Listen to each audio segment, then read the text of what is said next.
Hi, Jeanette. Hi, viewers, listeners, wherever you're catching us here. Welcome to What's the Title, which is the title of where we are. I'm not asking myself, what's the title? I'm Adam Harlow. I'm a professional life coach. Been doing this for several years. Jumped into this podcast because I met a wonderful human being on what was supposed to be a short hour conversation turned into about a 3.5 hour conversation. And on that note, I will pass you over to Jeanette. Hi, Jeanette. Introduce yourself for everybody. Hi, Adam, and good morning. I'm much in the same line of work as you. I've become a professional coach. I've segued out of the sort of mental health aspect of work, and I'm just loving it. And like you, I just found, or in you, I found a kindred spirit, somebody who likes to talk about things in a very roundabout and fulsome way. And again, as you mentioned, we decided to share our conversations. They're centered around the business of coaching, the art of coaching, mental health, and just things we're curious about. So, yeah, thanks for doing this. Adam has been the real driver of this project, and I'm very grateful to know you and to spend time with you. I would like to add to that you were a counselor for years before you decided to get into coaching. So you walked out of the mental health part of your professional life I did. into a professional realm of a different kind of mental Absolutely. health, Yeah. which I adore you for. It's a shift in perspective, and I think Yep. it's wonderful. Uh, Mhm. and you're right.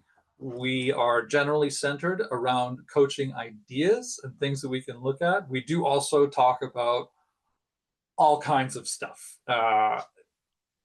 We will often bring it back to how we can look at this or shift our perspectives, which is kind of the core of coaching, is the ability to shift your perspective Ah, and look yes. at something from a different angle. Sometimes you get stuck in a hole, and if you talk to somebody and ask the right questions, you can recognize you're not in a hole at all. It just was the angle that you were looking at something.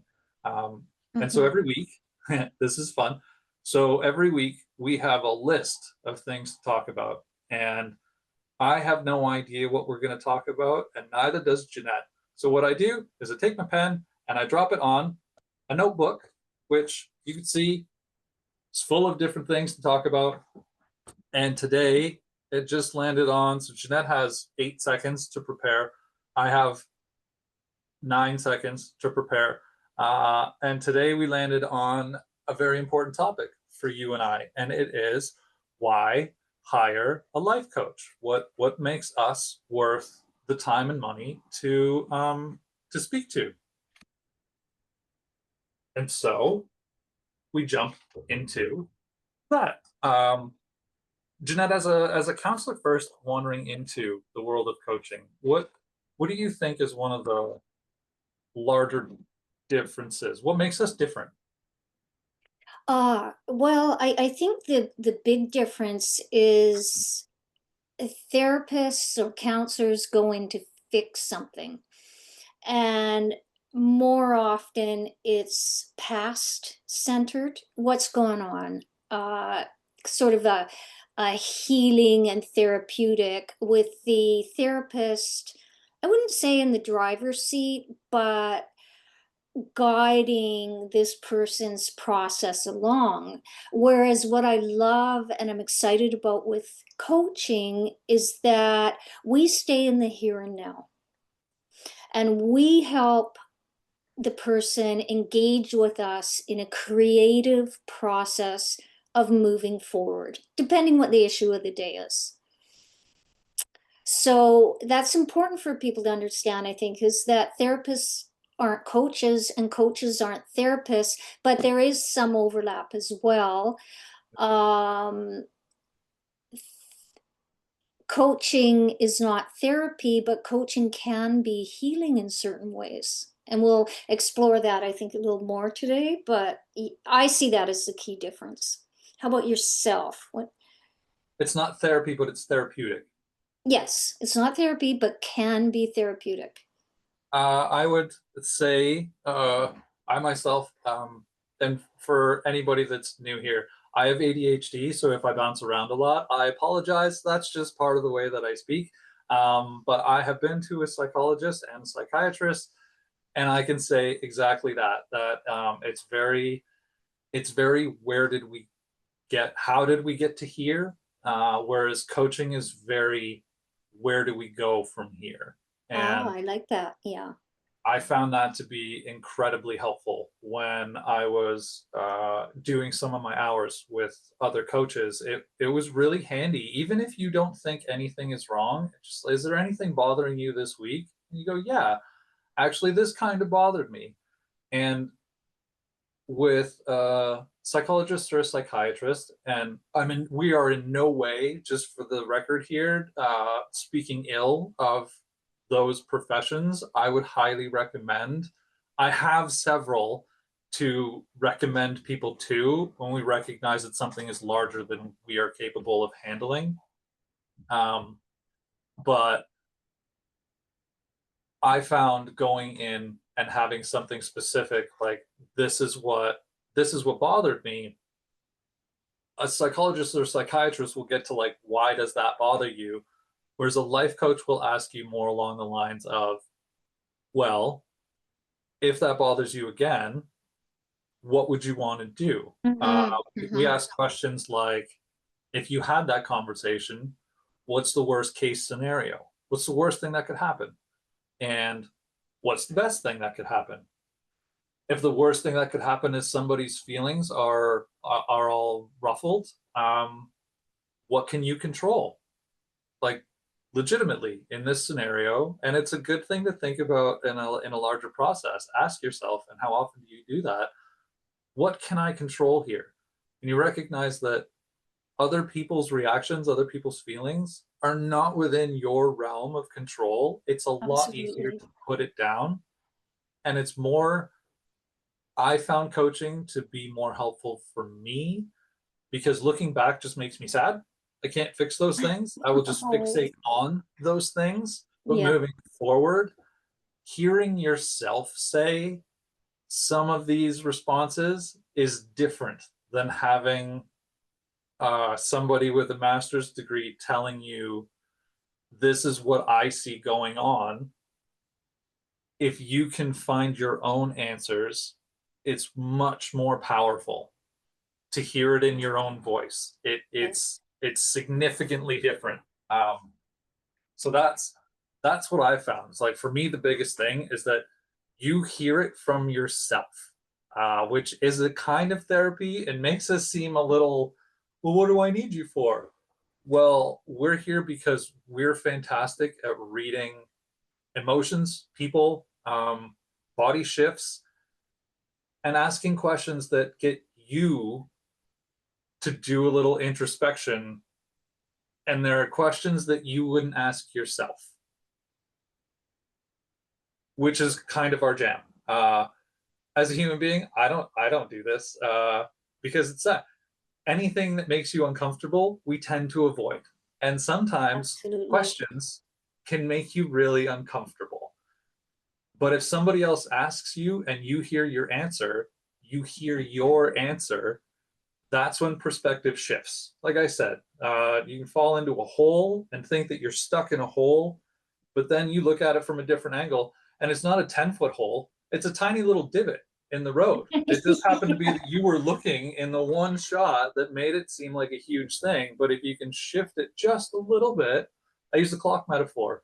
You start at noon, and if I don't want to move it to 6. I don't want to change your yes to a no. I just want to shift your 12 to a 1.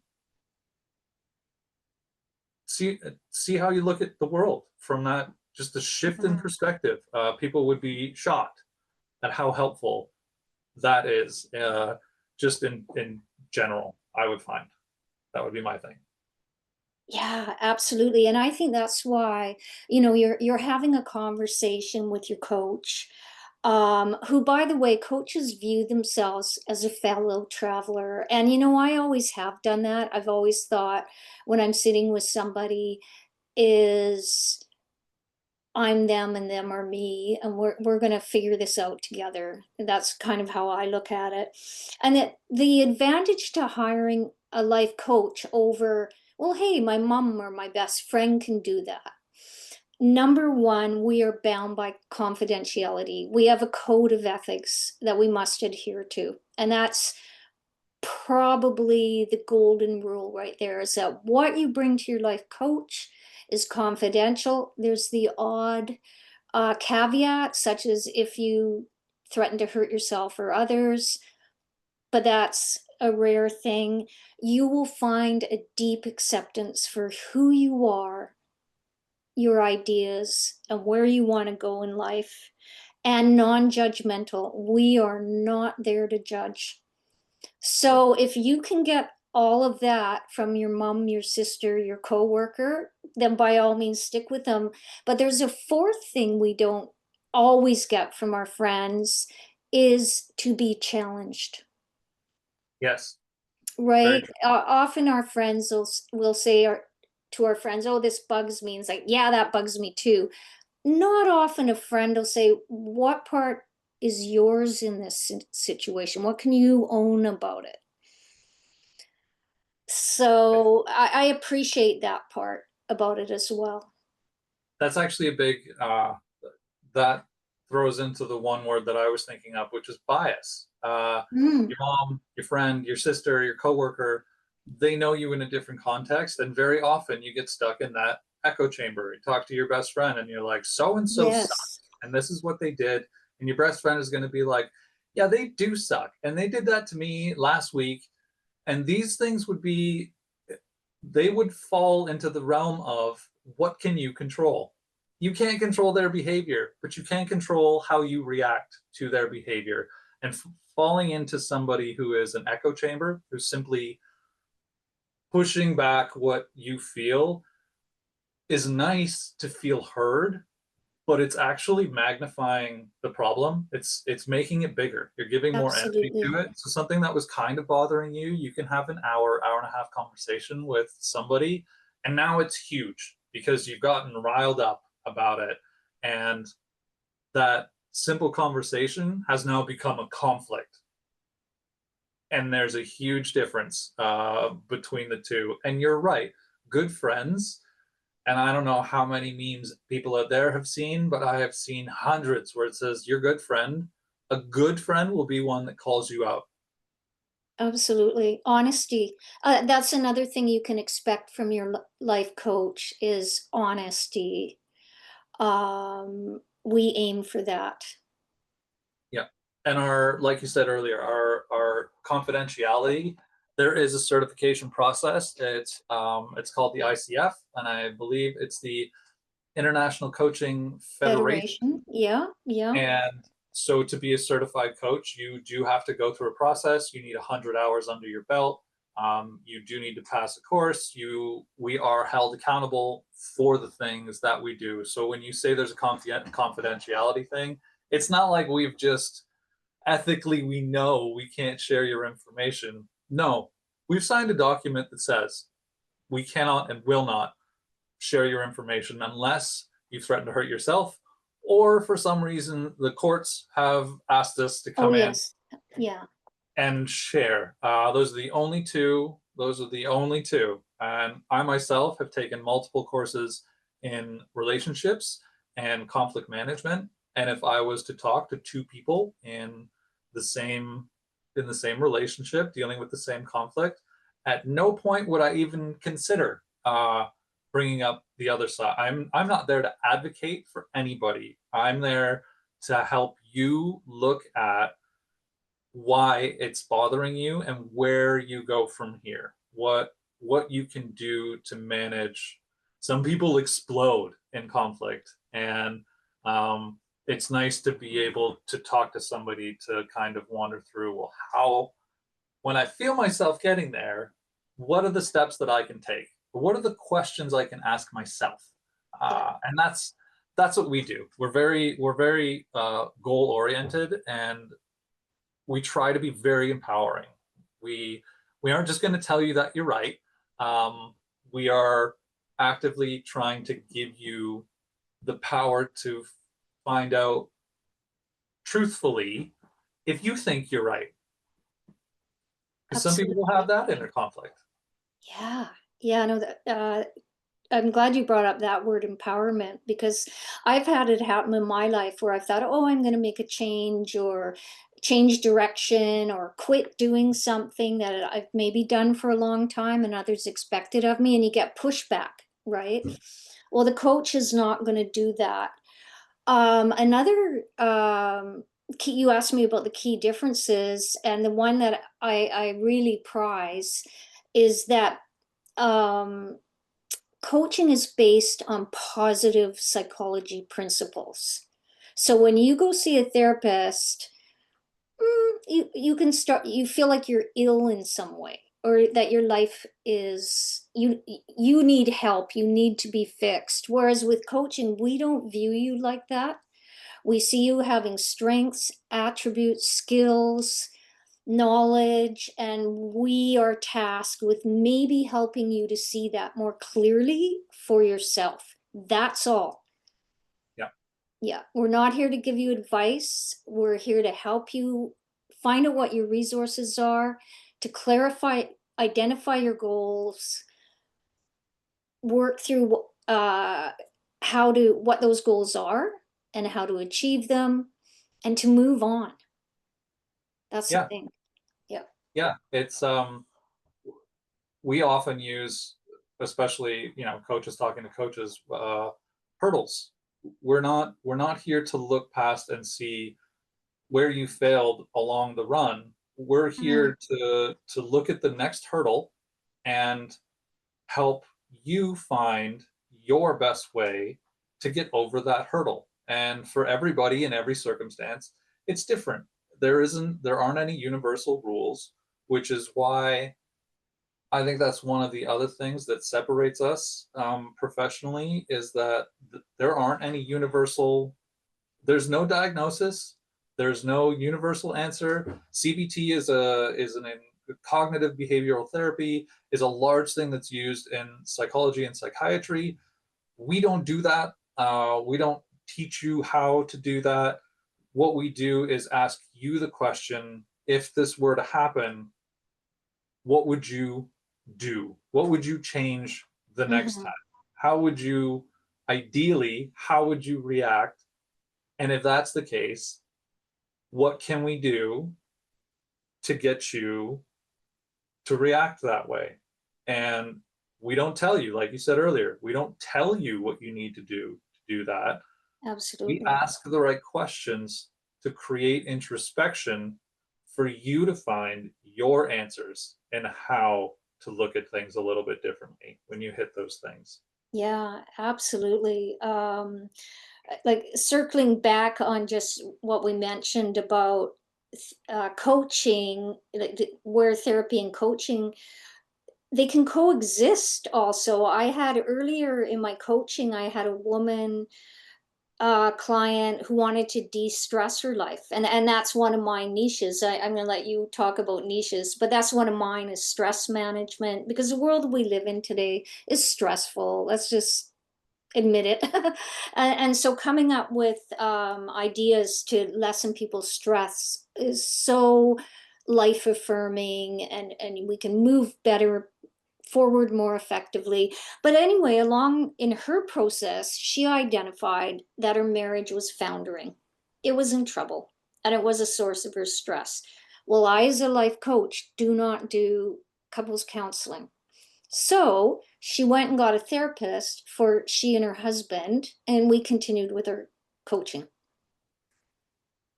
There you go. That was a really nice example where the differences um, dovetailed each other Yep. to help her move forward. You were you weren't the catalyst per se, but your conversation allowed her, helped her realize that perhaps she needed something bigger.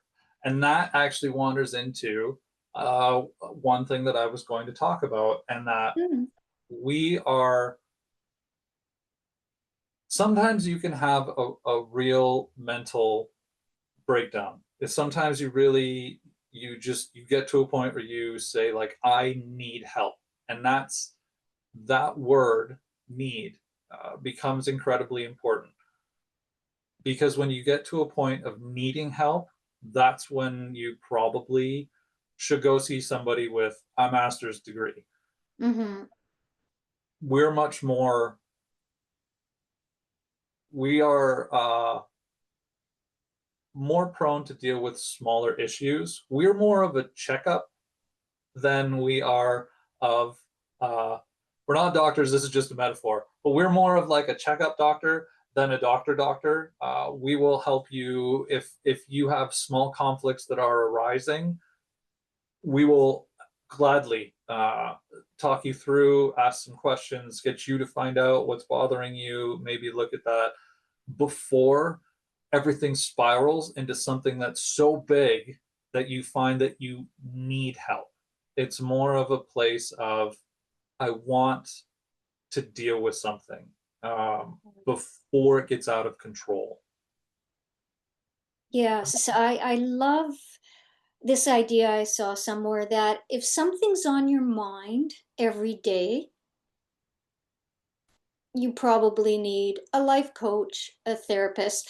And the good news is too with life coaches, you can call one and most of them give a free 15 minutes, 30-minute discovery call, it's called, just to see what you're bringing to the table. So the life coach can help you ascertain, is it really a life coach that you need, or do you need somebody else? Does your particular issue fit with the life coach experience? They may refer you to an, like for example, ADHD, I might refer someone to Adam, that kind of thing. So you really have nothing to lose by picking up the phone and just phoning a life coach, running it by them, and see what comes out. And remember, again, that is going to be completely confidential, non-judgmental. It's a Yeah, safe place. it's going to cost you one half an hour. Yeah. That's what it will cost you. And uh, for our listening viewers, secret that I'm not supposed to tell you, the coaching world is very connected. Most of us have gone to, I'm going to say all of us that are good at our jobs have gone to some sort of educational something, which means we have been surrounded by groups of people that wanted to be life coaches, that wanted to help. And we tend to stick, we are all super positive people, and we are surrounded by people who want to help. So, yes, I've got people that, you brought up the idea of niches, and I have half a dozen people with half a dozen different niches. Everybody focuses on one particular thing. Mine is to help parents who have are thinking of getting their child diagnosed, or have recently had their child diagnosed, and I help create systems to make life a little less stressful. Because going and getting diagnosed is one thing, but going and paying a significant amount of money every 2 weeks to make sure that you go and talk about what's gone wrong in the last two Mm. weeks instead of working on where we go from here. So somebody that has it, and I was diagnosed at 38, I'm I now know the systems that work because I have spent 4 years like in depth, deep diving all of these things, because I had a lifetime's worth of homework that I needed to do. And every page that I turned, I was like, oh, and that's me. Oh, and that's me. Oh, that makes sense. Yeah. So I help parents with kids in that realm, and adults who have been diagnosed later in life, because truthfully, untangling your symptoms from who you really are can be a nightmare. It can be Mhm. very difficult for some people to try and put down. There's anger, and there's shame, and there's grief, and and figuring out that the things that, it goes both ways. The things that you thought were incredible bonuses to you were actually symptoms, or Yeah. a coping mechanism or a defense mechanism. And the things that were terrible that you thought just were the worst case thing that anybody could deal with, it turns out it wasn't you at all. It was just the way that your brain fires. You didn't Mhm. know it then. But once you do, you can build in systems that keep you organized, that help you push into your day, that working for 25 minutes and taking a 5-minute break. To other people, that seems weird. But for us, it's actually super important. Setting timers, gamifying things. These are all, I have dozens of different ways to move forward. So that's my niche. And I also have like conflict management and relationship stuff. And I have things that I can talk about, but my niche points in that direction. And I hope that other coaches who find a situation where it's like, this is outside my realm, but I do know somebody who is more than Absolutely. happy and knows the questions that maybe should be asked. And like I said, everybody's adventure is different. So, especially when it comes to kids, they're all learning their learning styles. So, recognizing that a system isn't necessarily going to work forever and that adaptation is a key aspect to being a parent with a child with ADHD. I used post-it notes for 6 months, and then that went out the window. And then I tried using a calendar or a notebook, and that worked for 2 months. And then that went out the window. So I went back to post-it notes, and now it's thriving. Now I have like 50 things in front of me that I need to do. And when I'm done, I pick up the post-it note and I shred it, and I feel phenomenal about it. Jeanette, what's yours? What's your niche? Oh, niches. Well, I would say stress management is something. I have a bit of a background in neuropsychology, so I understand stress deeply and I live with it. And there's that fellow traveler thing, right? I get stressed out too, but I just have a little, I have skills and tips and tricks, just like you say. And again, it has to be individually crafted. What de-stresses me is not going to de-stress you. So I like to work from that position. Grief is something that's has been visited in my life maybe more times than I would like, but I've learned to make friends with it so I can help people move through their grief in a supportive, let me say, loving way. And it's a little bit of a different animal. I just want to say about grief, we don't get into a bunch of goals like, oh, we're going to get you over your grief. It's more for the supportive, non-judgmental space where you can take your grief and move through it at your own pace. And that's my honor, and it's a deep love for me to do that.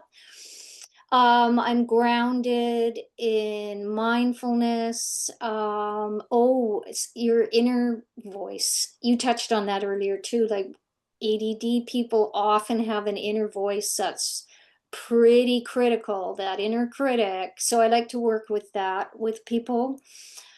Um, and sort of, I would say also moving people through transitions. Like if you're thinking you're going to get a divorce or change jobs, hiring a life coach to go through a life transition can help accelerate and clarify the process. Yeah. Before you hit the wall. Like, Yeah, yeah. It can take years sometimes to muddle our way through certain things.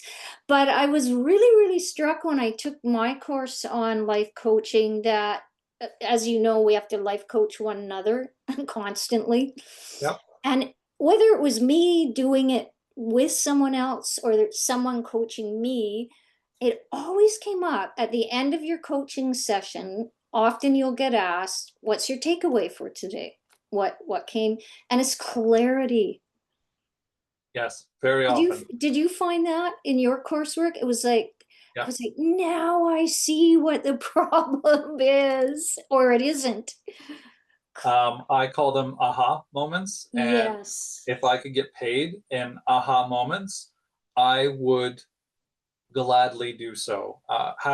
Being able to have the honor to sit here and have somebody answer a question that they hadn't thought of and go, oh Yeah. my God.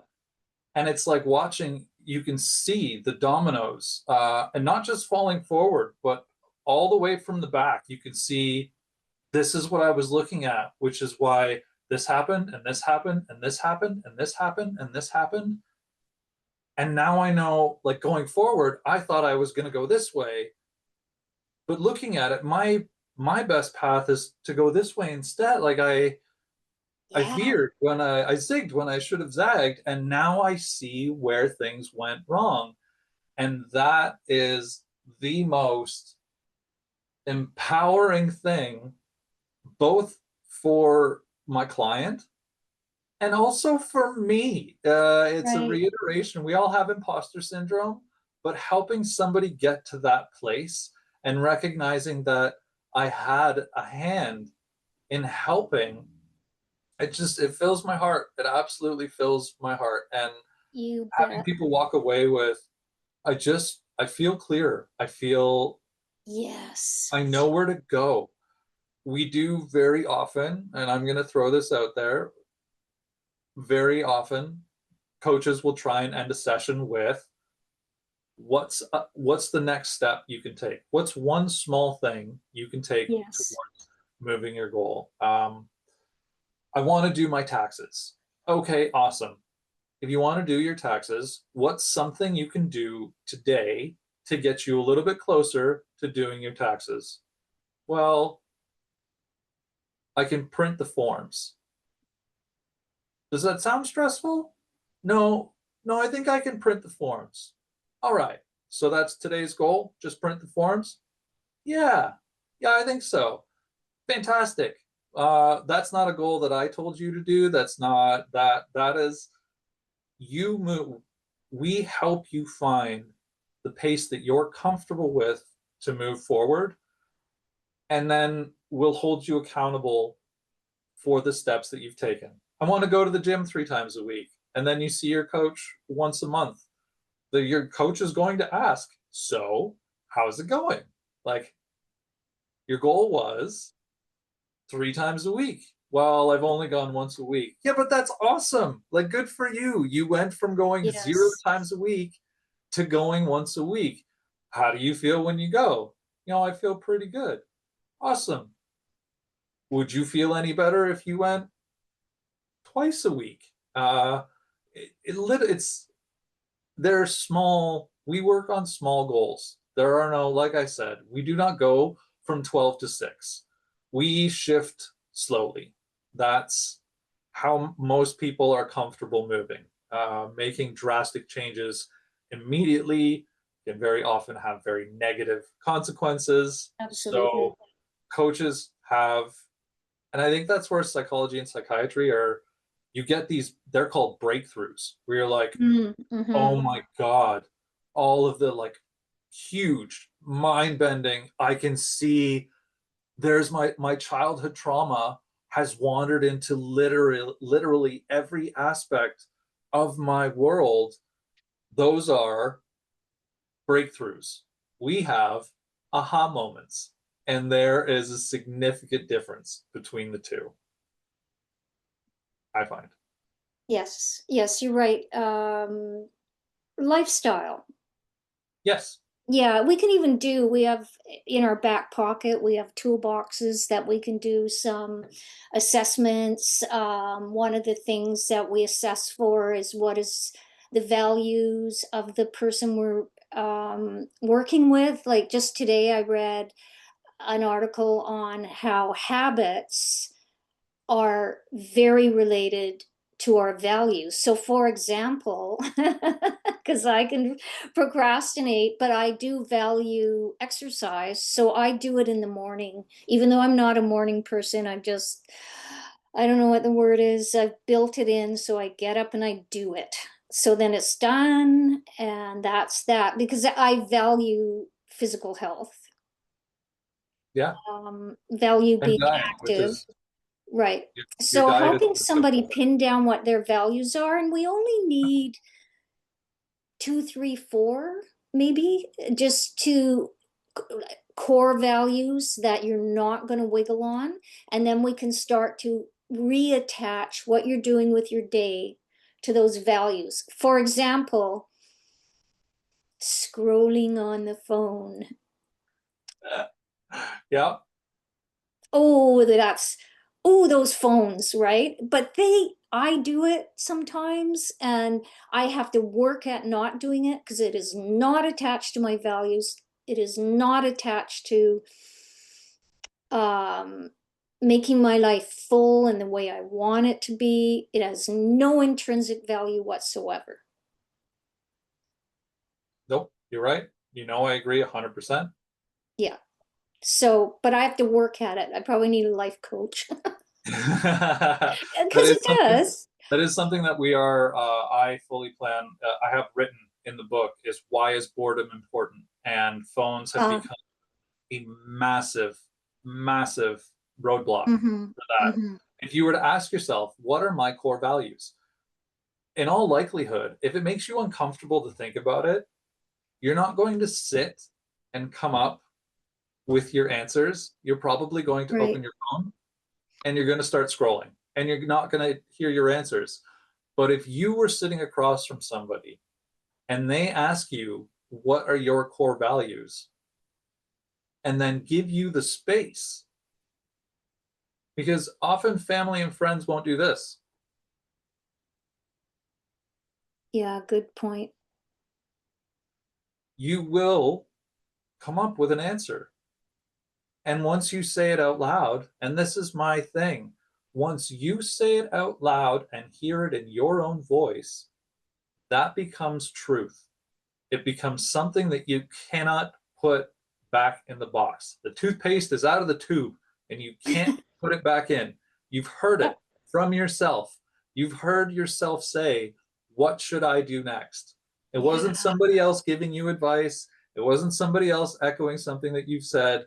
Somebody asked a question and you gave an answer that you knew was truthful, and you can't take it back because it came from a place of truth. So you can't pretend it doesn't exist.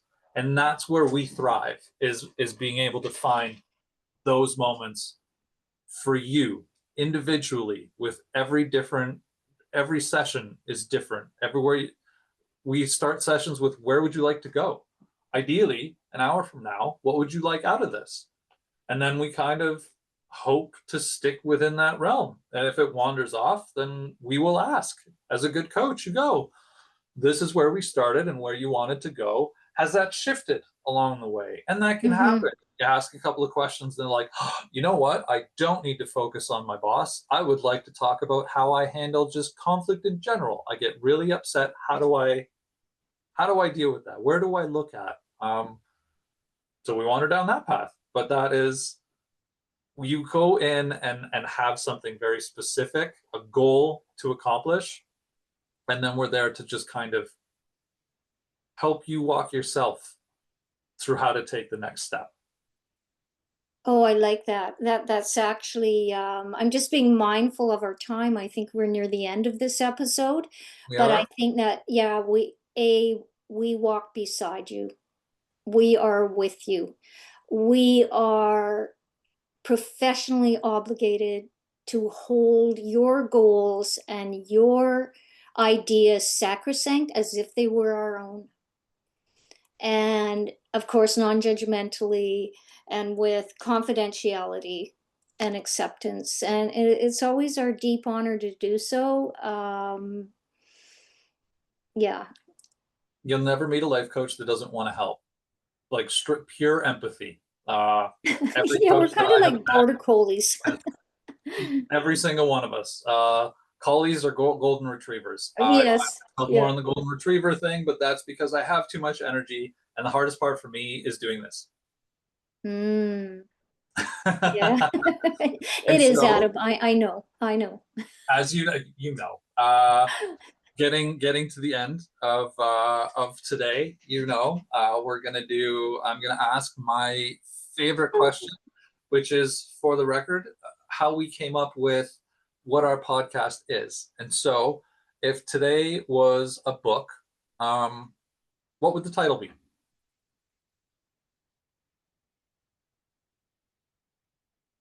You know, part of me, just because we've been able to go over it quite thoroughly, I just want to say life coaches are awesome. But I think I'll just, our original title kind of sticks. Why hire a life coach? And I think we've outlined it fairly well, generally speaking. And I think in future podcasts, we can flesh out some of the ideas.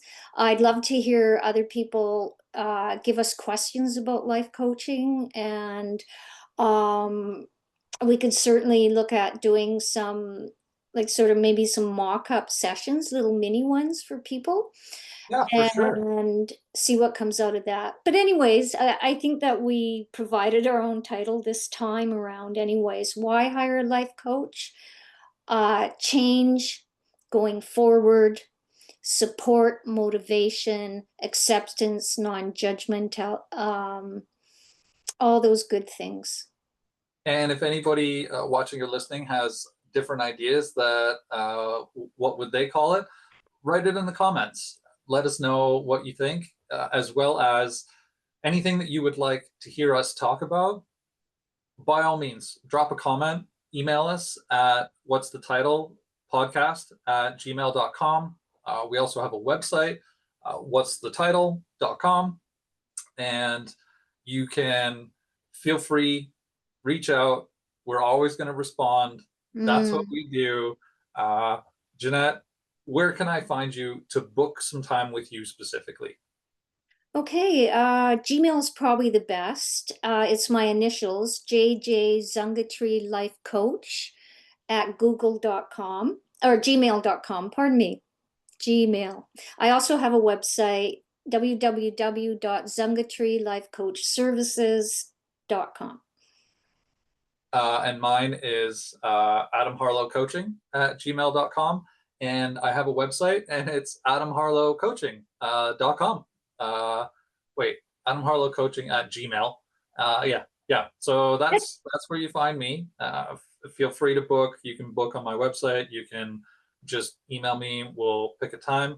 I would love to hear from any and all of you, and we'll either see you or hear from you next week, or you can just kind of binge through all of our shows and let us know what you think when you get to the end.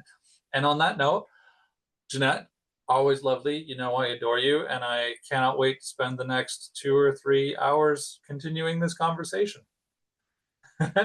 Thank you, as always, Adam. I enjoyed our time together. Conversations are always fruitful and delightful. I draw on your energy, and yeah, I'll see you next week. All right. Have a good one, everybody. And remember, Bye, what's the Adam. title?